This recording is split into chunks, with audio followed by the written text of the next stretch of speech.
8-10টা মানুষ যেরকমের ঈদ কাটায় আমাদের তো ওরকমই করে ঈদ কাটানো হয় না। বিশেষ করে আমাদের ভালো একটা ফ্রেন্ড হয় না, বিশেষ করে 5টা মানুষের সঙ্গে আমরা ভালো করে মিশতে পারি না। এই এখন আমাদের ঈদ কিভাবে কাটবে? তারপরে ব্যবসা বাণিজ্য মানুষের তেমন একটা ভালো না, মানুষের কাছে গেলে দূর দূর দূর দূর করে তাড়িয়ে দেয়। তারপরও যে অবস্থা আছে আলহামদুলিল্লাহ ভালো আছি। ঈদ বলতে আমাদের কি আর 5টা সাধারণ মানুষের মতো তো আমাদের ঈদ না। আমাদের ঈদ ওই যে ঘরে বসে থাকা, শুয়ে থাকা, আমাদের ঈদ এরকমের না। আছে আমাদের বন্ধু, না আছে আমাদের কোনো বান্ধব। কেউ যদি আমাদের বন্ধু থাকতো আমরা তাদের নিয়ে ঘুরতে যেতাম ঈদে। আমাদের ফ্যামিলি যদি আমাদের দিকে ঠিক মতন চাইতো তাহলে আজকে আমাদের ঈদটা এরকম চোখের পানি দিয়ে যেত না। আমাদের ঈদ যে চোখের পানি দিয়ে আর ঘরে শুয়ে বয়ে থেকে। আমার তো আর ঈদ নেই।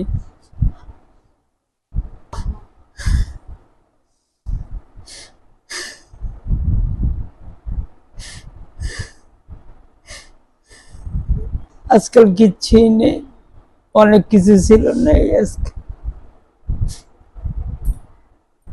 এখন চোখের পানি দিদিনের থেকে বেশি চোখের পানি থাক। যে কি ঈদ আমাদের,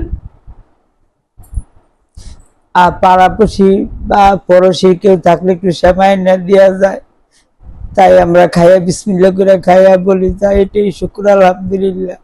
ঈদের আয়োজন কিছু আমরা করিনি, খালি ওই যে একটু সময় জানছে এই খাওয়াইলেও আল্লাহ খাওয়াইলেও শান্তি, না খাওয়াইলেও শান্তি।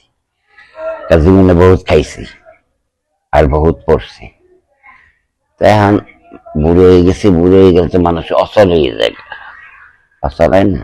তাই তার কি করবো, আল্লাহ যেরকম রাহে ওই আল্লাহর কাছে লাখ লাখ শুকুর। পাশে দিলে এক বউ শ্যামাটা রান্না করে দিয়ে গেছে, আর দুপুরে ভাত দেয় খাবো দুজনে, আর না হলে তো নাই। অনেক দলনেতা অনেক কিছু আছে, অনেকেই অনেক কিছু আশ্বাস দেয়, কিন্তু হ্যাঁ আমাদের পুনর্বাসন দিবে, পুনর্বাসন দিবে। কত মানুষের পুনর্বাসন হয়েছে, কিন্তু আমাদের 60 জন হিজড়ার পুনর্বাসন হয়নি। আমাদের একটু পুনর্বাসন, 3টা জিনিসের দাবি করছি সরকারের কাছে। সরকার যে আছে না, আমাদের 3টা জিনিস বেশি বড় না।